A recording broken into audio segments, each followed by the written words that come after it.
when you go to Europe or America, there's no such thing as a janitor coming and cleaning your bathroom. If you can do it there, why can't you do it here? And make the students, not only the students, we insist that the teachers also do it. My own feeling is whatever we do, it's not enough. You have to do more. Nobody will win a war. And nothing comes out of a war except misery. Assalamu alaikum everyone. My name is Syed Humza Farhan and I am currently enrolled as a senior in the Lahore University of Management Sciences, more specifically in the Electrical Engineering Department. Today I am with one of the most renowned personalities, not only within LUMS and Pakistan, but also throughout the globe, Syed Babar Ali Sahab. Assalamu alaikum Babar Sahab.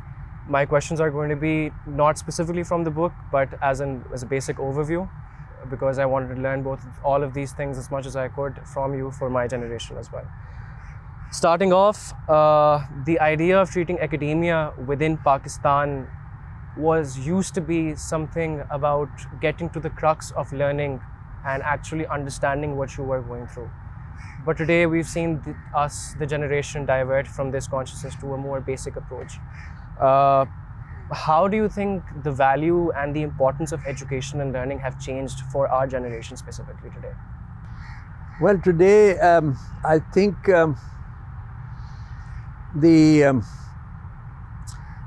there is more emphasis on the academic achievements of the faculty.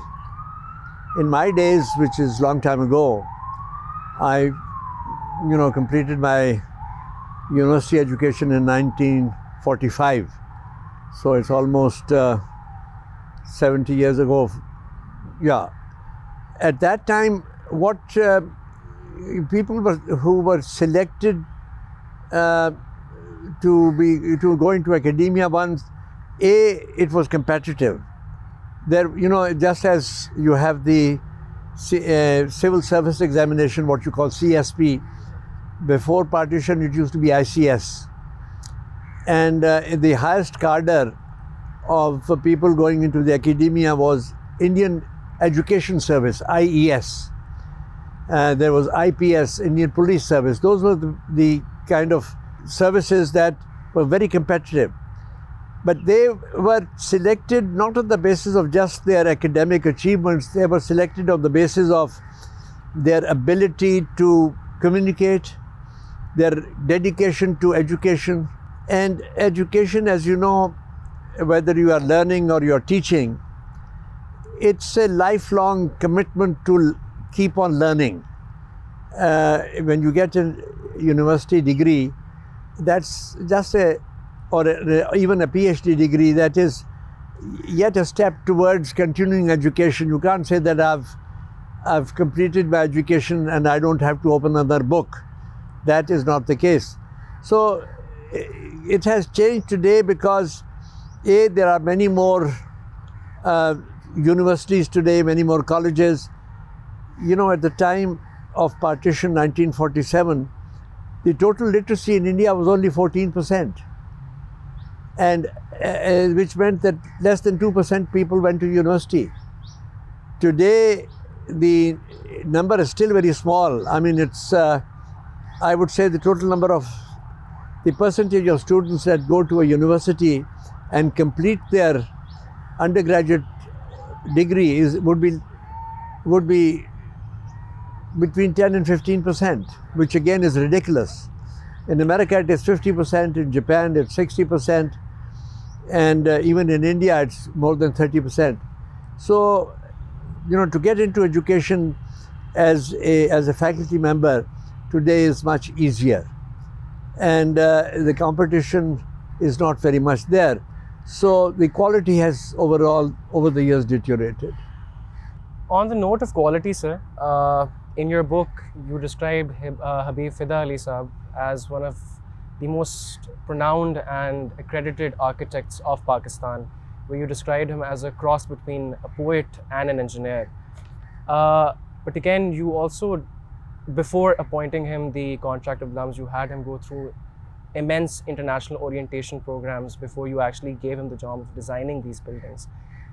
Do you think that with that in mind, how do we change the mindset that today's generation has, where we prioritize grades and academic achievements before actually learning? Because if Habib Fida Ali Saab, one of the most renowned people back then, had to go through further studies in order to understand this project, why can't we understand that value? Well, I mean, the reason Habib was selected was because of his attitude. He didn't claim to know everything. And I have worked with architects for a long time. And what I have found in an architect, a good architect, of course, has a skill. He can think outside the box. He's innovative. He is not dogmatic. I have not come across a good architect who will say, this is it, take it or leave it. And so in Habib, I found that he had the right instincts. His lines were very simple, but he had yet to learn as to what the new thinking in the academic world was, especially for a university campus. So we requested him to go around the world and see various campuses and get the feel of it. And fortunately, we had good contacts with the architects at some of the universities, especially in the Boston area, at MIT and at Harvard. And we connected him to those architects to go and talk to them, because architects among themselves have another language to discuss. So when he came back, he felt very kind of motivated, and he drew up the plans for LUMS, which we discussed with him. We gave our suggestions. He had some very valid arguments and suggestions. But then when he sent him back to Boston, I said, go and discuss it with the people there, whether it is not contrary to their current thinking. Because, a house you build for maybe 50 years, for 2 generations, an office block you build for 100 years, but a university you build for hundreds of years. So we wanted to make sure that we could do something which would not put us to shame 200 years from today as to what monstrosity we had left behind. So this is how and it worked very well. And while Habib was still alive, he was the only architect we considered to help us with the new buildings we were putting up at the campus. Unfortunately, he passed 3 years ago. So now we have a new team, and we are starting sort of afresh with this new team, and we are trying to sort of come to terms with them to see that their and our chemistry works together, whatever we plan. On the note of, again, as you mentioned, that you sent Habib Saab to Boston, to MIT, to Harvard. Speaking of Harvard, and as LUMS itself is popularly known as the Harvard of Pakistan, if I'm speaking on behalf of my generation, I often feel at times that people in my own batch, again, read out into the same question, believe that having a 3.5 or a 3.6 out of a 4.0 is far more superior in terms of, as a career pathway, as a pathway to success, as compared to actually knowing what you're doing. I have never bothered about grades. I got a 3rd in my senior Cambridge. So, but I was not happy, but it hasn't stood in my way, because whatever I do, I work hard, and I only do things that I enjoy.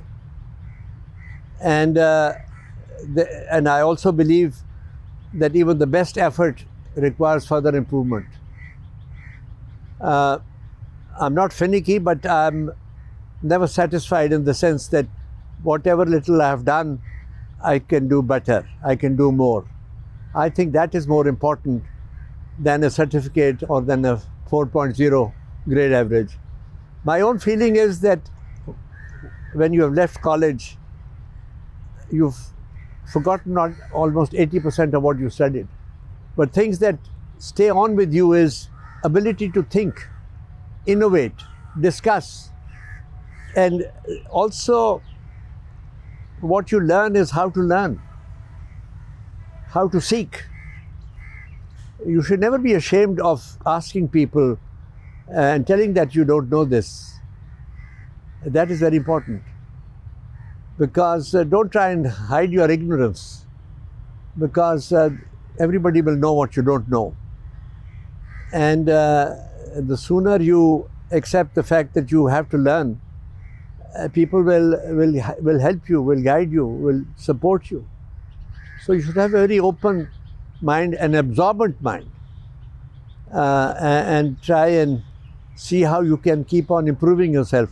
Not only in knowledge, in your behavior, in your conduct, in being punctual.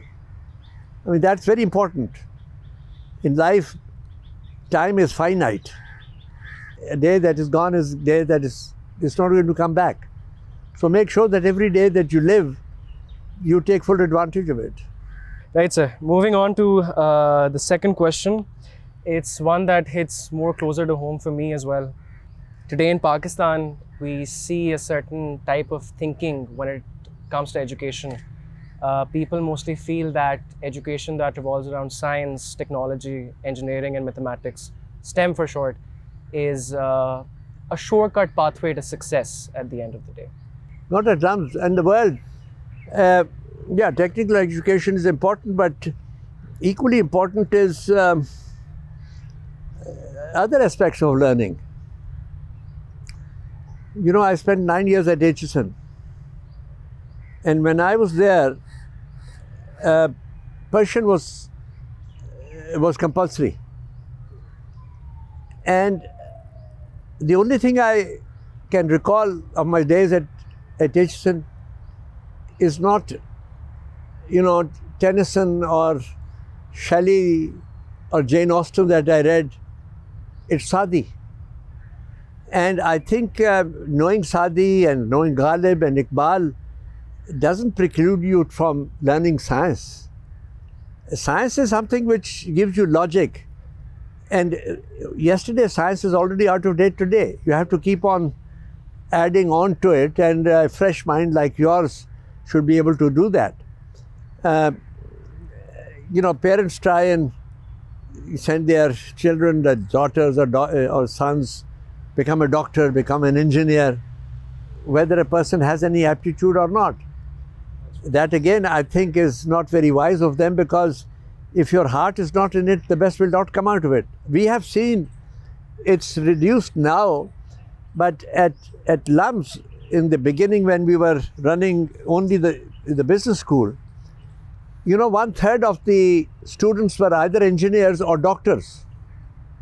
And invariably I used to ask them, I said, you know, spent 5 years at the medical college and 5 years at the engineering college, why are you here? We don't like engineering, I don't like medicine. You know, whatever you study is not lost on you. True, sir. You should study what you enjoy, but my plea to you and to people of your age, especially in Pakistan, is don't neglect your mother tongue. And mother tongue doesn't mean only Urdu, it also means if your mother's tongue is Punjabi or Sindhi, there is so much wealth in the local literature. You will realize that if you do not do that, you will be missing something which you should have availed of it. You talked about mother tongues, and you talked about literature, and you talked about poetry. On that note as well, in countries like Pakistan, where religion is the fundamental backbone of our society, I've always seen a trend where certain academic disciplines such as literature, poetry, and other disciplines that are a bit more pseudo-intellectual in terms of, you know, being out there, like sociology, anthropology, and philosophy, they're often considered to be a bit out there in a sense. They're often considered to be not natural for people. They're considered to be unneeded at times, and often, if I was to exaggerate, often un-Islamic as well. There's nothing Islamic or non-Islamic. I mean, you know, the Quran keeps on stressing on you, go after knowledge. Exactly, sir. And it doesn't define go after a particular knowledge, go after any knowledge. Whether it's science, non-science, whether it's history, whether it is poetry. I mean, any knowledge is good knowledge. You can't say this is un-Islamic. There's no such thing as un-Islamic. Music is not un-Islamic. Exactly, sir. So therefore, you should have an open mind to explore and discover and study what you enjoy, what interests you. I mean, I studied science all my life, but today I only read history because I feel that it's something which there's so much to be you know, enriched in your knowledge, to know that people 1,000 years ago, 2,000 years ago were perhaps brighter than what they have today. So I would not close my mind to anything which, but provided you are interested you have that thirst or that hunger in you to explore. I mean, there is a lot to be learnt in just wandering and going into the mountains. You know, in the olden days, these Sufi poets and Sufi saints that we have had, starting with Baba Farid and Hazrat Nizamuddin. Well, the first of the lot was Guru Nanak. Exactly, sir. He walked 30,000 kilometers on his feet in the search of knowledge. Sadi must have done equal amount. He was all over the world, even what was the old world in those days. So, and travel itself, travel means meeting people, seeing people, you know, different climates, different foods, different languages. So there's a notion of opportunity, provided you have the ability to discern and the ability to absorb and appreciate what you are seeing, smelling, reading, hearing. You should have an open mind. So that's definitely true, but how do we actually make people realize this? You don't worry about others, you do it yourself. You do it yourself. Yeah. You are not there as a preacher. Exactly, sir. You are too young. So if you do well, then people will come to you and say, how have you done it? Share it with them. The most important thing is that you should be generous with your learning. What you have learnt, share it with others. Don't tell them that, you know, if I share it with you, I'll get more marks in the paper than you will. That's the last thing you should do in life. You'll never succeed. उसे बखीली कहते हैं. So, just as it is, you are encouraged to spend money, you are equally encouraged to spend your knowledge, share your knowledge.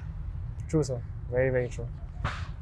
Coming back to the concept of cultures and mother tongue, there was a very interesting section in your book as well, where you talked about your interactions with Quaid-e-Azam Muhammad Ali Jinnah and the frequent events that you saw him at and interacted with him. But one of those events actually stuck out to me. It was right after the second cabinet mission plan was drawn up by the British-Indian rulers of that time. You went to a meeting right after that was organized by Quaid-e-Azam Muhammad Ali Jinnah, and you described his speech, the words that came out of his mouth, his attitude, his mannerism, that had a certain fervor, to quote exactly, when he said, and I quote, "If you want peace, we do not seek war, but if you want war, you will have it unhesitatingly." My question to you is, how do we bring back that level of clarity of thought, that level of patriotism, that level of nationalism, that level of ownership within us, that the Qaid at that time had, that he stood in front of a sea of people and actually had the bravado to utter these words? How do we bring that ownership back? Quaid-e-Azam was unique. That's why he was chosen as the leader by the Muslims. He didn't speak your language, he didn't wear your dress. He was totally alien to everything that was supposed to be Muslim.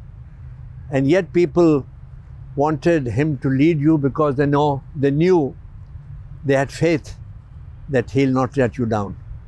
He never thought of himself, he thought of the people. And today you cannot see any leader in the last 70 years after Liaquat Ali Khan who worried about Pakistan. They only worried about themselves. So if you want to be a leader, you have to think about the country, not about yourself. With thinking about the country, I've also often seen a culture where we've incorporated ourselves in putting more pertinence on the English language, on pertinence on the accent in which the English language is spoken, pertinence on Western education as compared to, giving our own roots importance. That good. The blame is on your parents. They want you to be a black Englishman. That is something that you have to blame them, not anybody else. Make sure that your children are totally imbibed in local culture. There's nothing wrong with speaking English like an Englishman. But you should think in terms of being a good Pakistani and have loyalty to your soil, to your country. And that is only dependent on you, your family, your parents. Forget about others. See what you are going to do. Don't criticize anybody. You be a good role model and forget about others. Again, on the notion of our own Pakistani heritage, we've often seen, in our history as well, we've had the likes of amazing female leadership in our country as well. We've had the likes of Benazir Bhutto Sahiba, we've had the likes of Mohtarama Fatma Jinnah Sahiba, and they've provided a notion of role modelism for the females of this country as well. And we live in modern times, but we still see a very, very few number of females actually being allowed to get a proper education.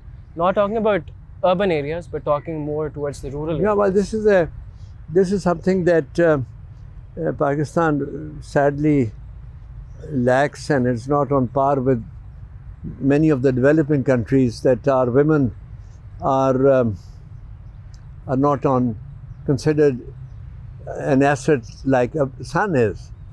It's gradually improving. I mean, I was looking at the admissions at LUMS the other day. The undergraduate program this year will have 44% women.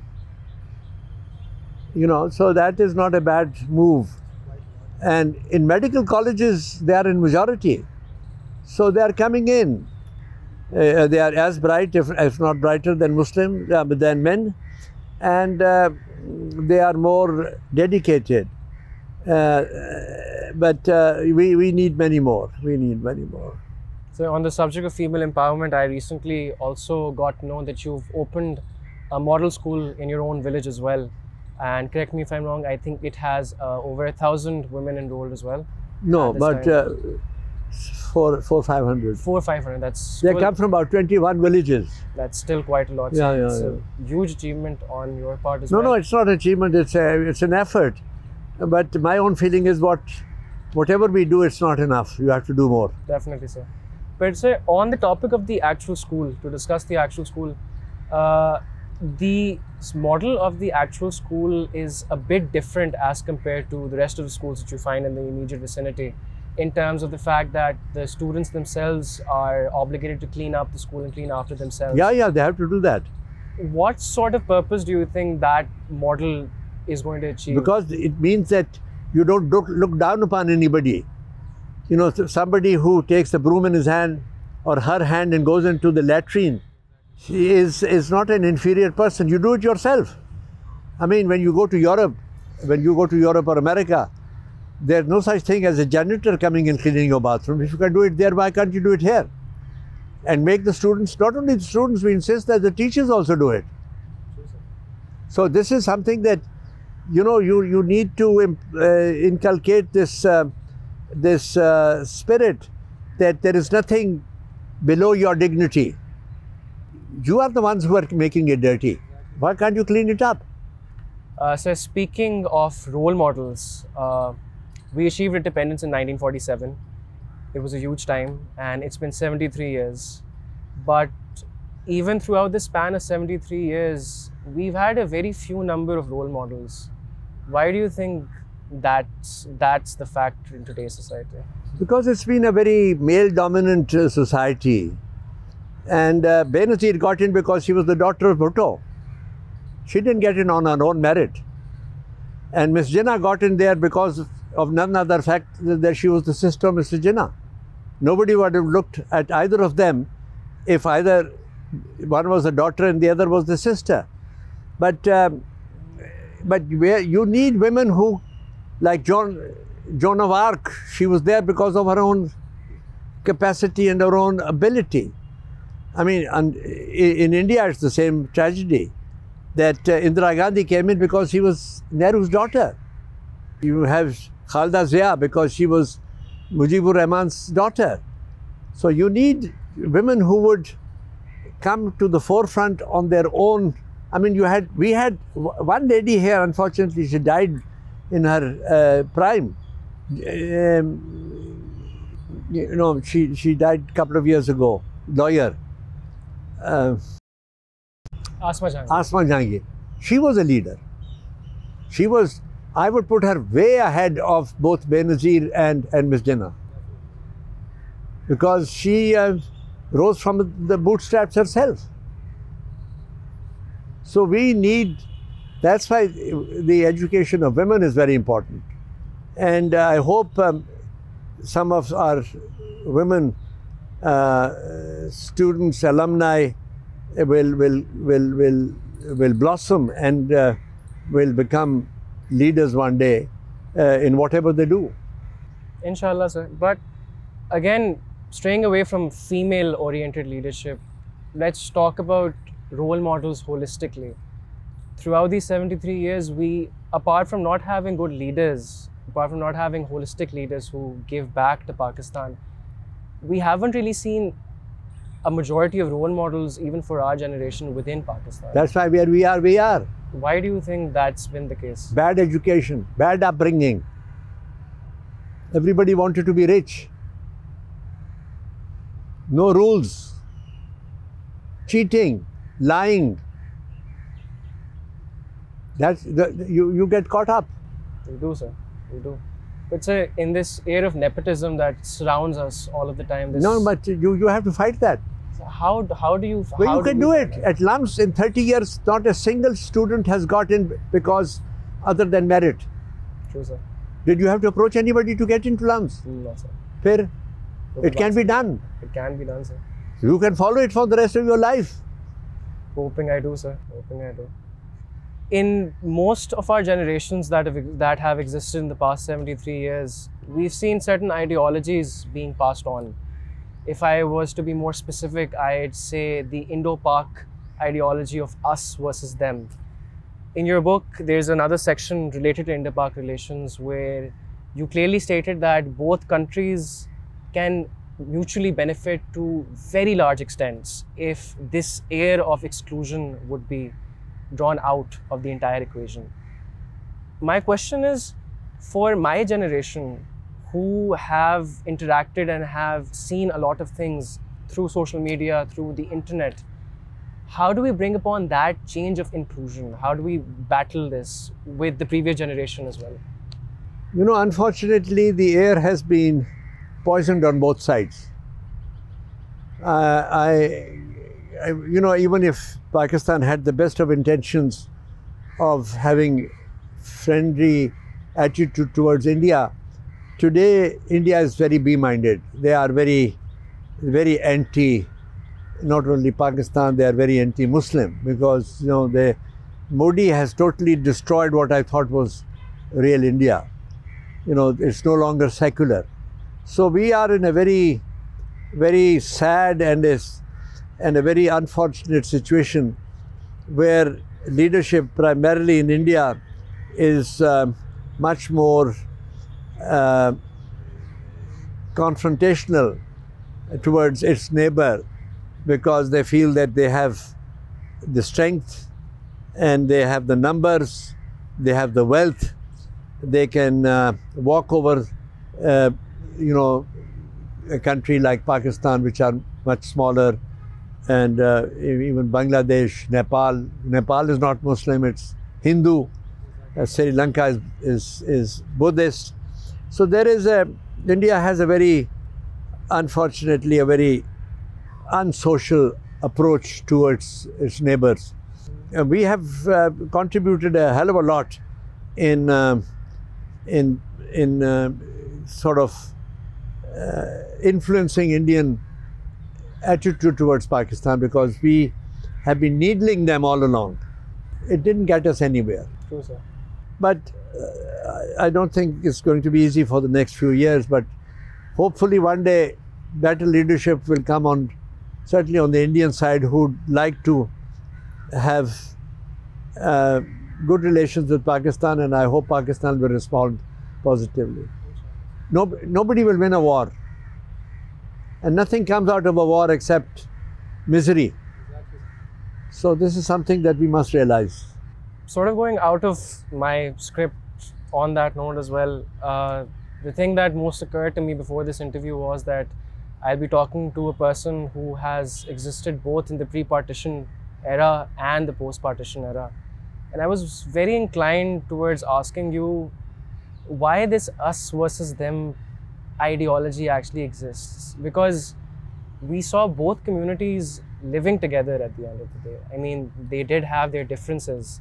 They did have their, variations of objectivity and thinking, but there was still some sort of peace in between them.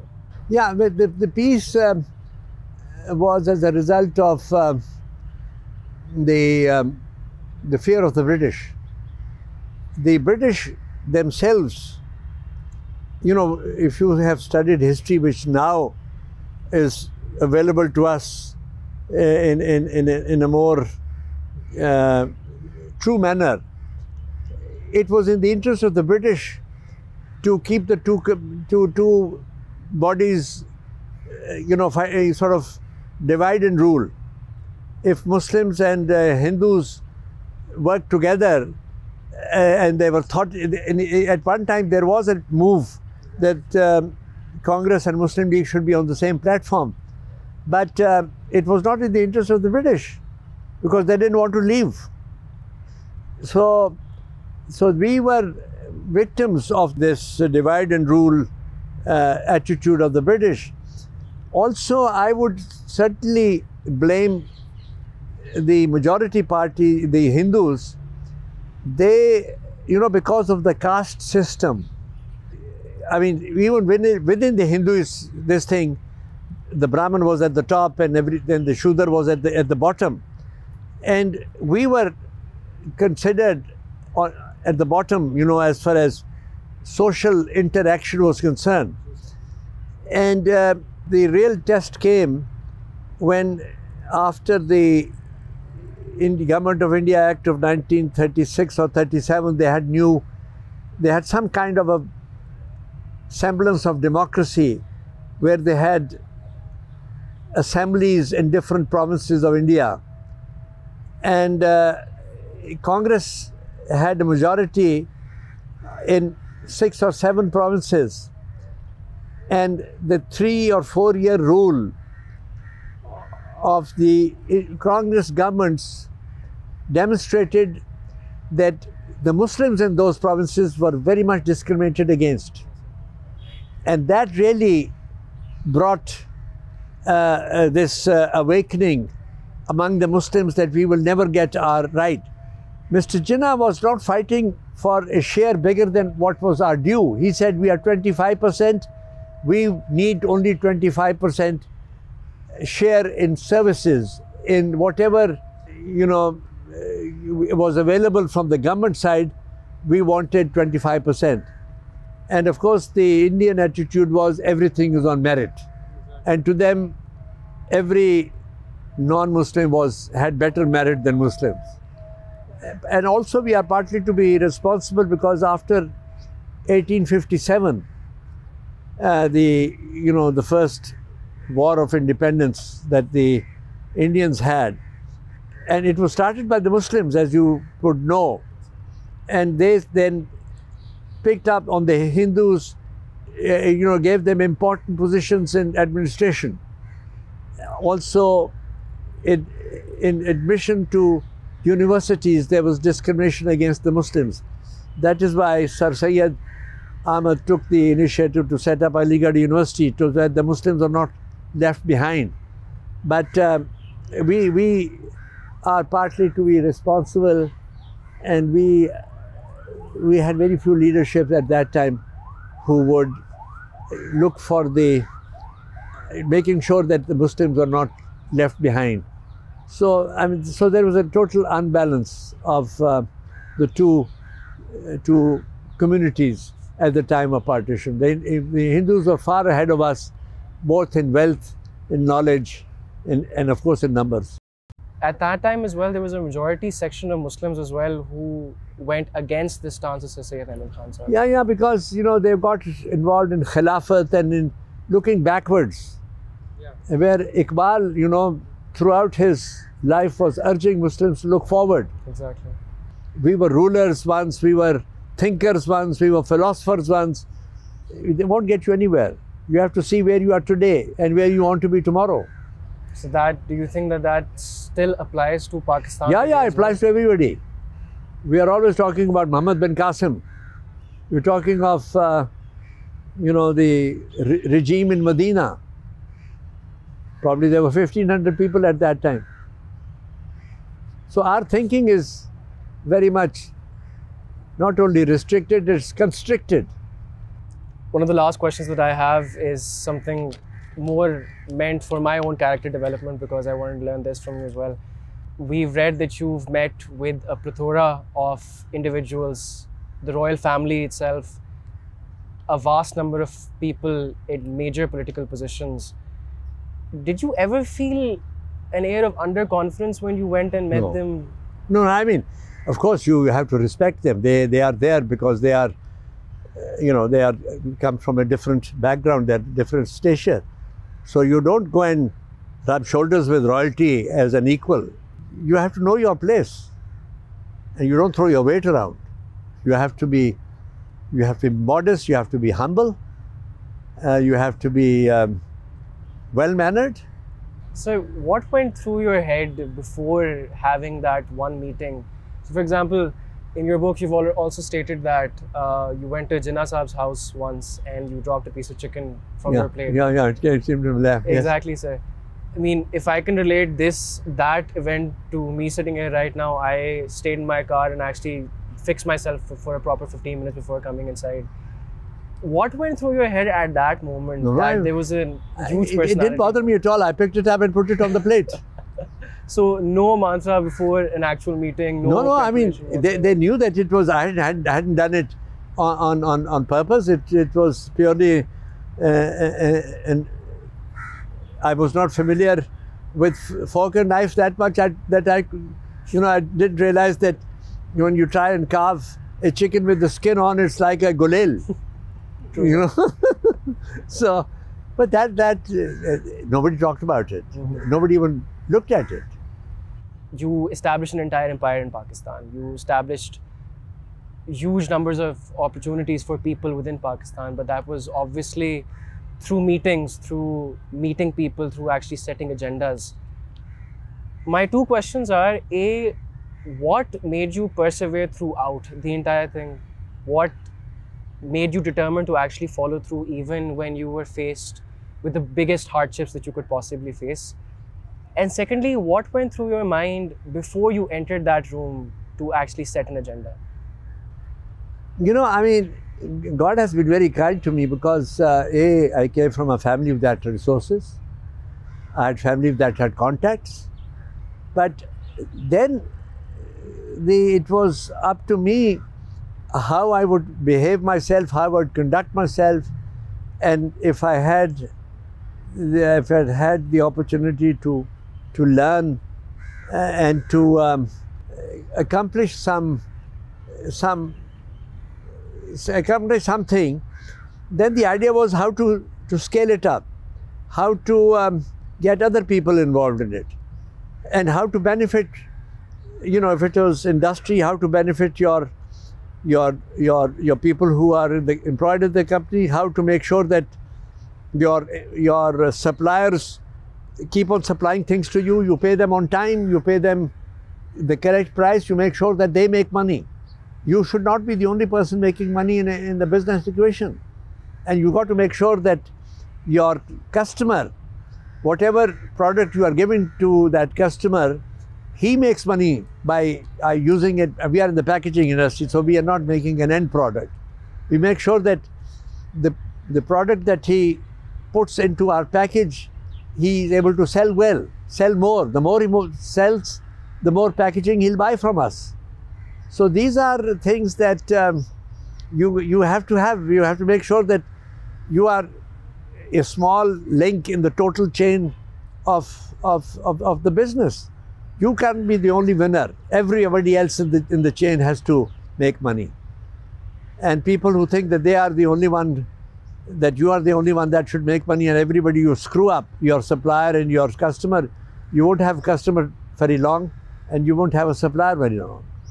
So wrapping up, you are Mr. Syed Babar Ali, and there are millions of people in Pakistan who want to be the next Syed Babar Ali, if not more. None of them. I wish that they should be.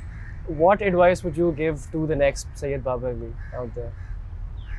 Speak the truth. Be honest to yourself and to everybody else. You can't be selective because I'm going to tell you, I'll be truthful to you and tell lies to somebody else.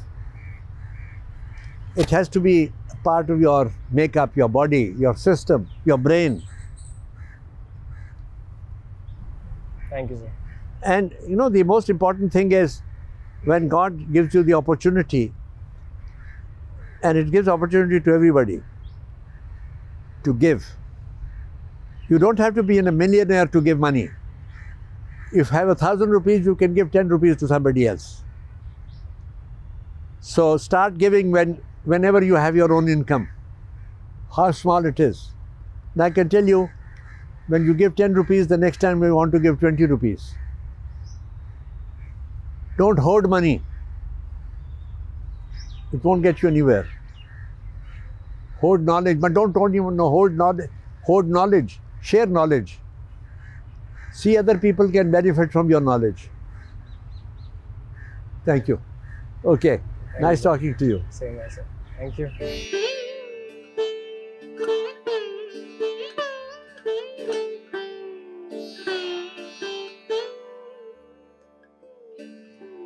I said we control 80% of the shares, you can have 40%, I'll keep 40%, you run the company. And the price of the share is what is on the stock exchange today. Yeah. He nearly fell out of his chair. You know, the share at that time was 29 rupees. Mm-hmm. Today it is 6,000 rupees, so it was not a bad decision. So this is how we came together with Nestle.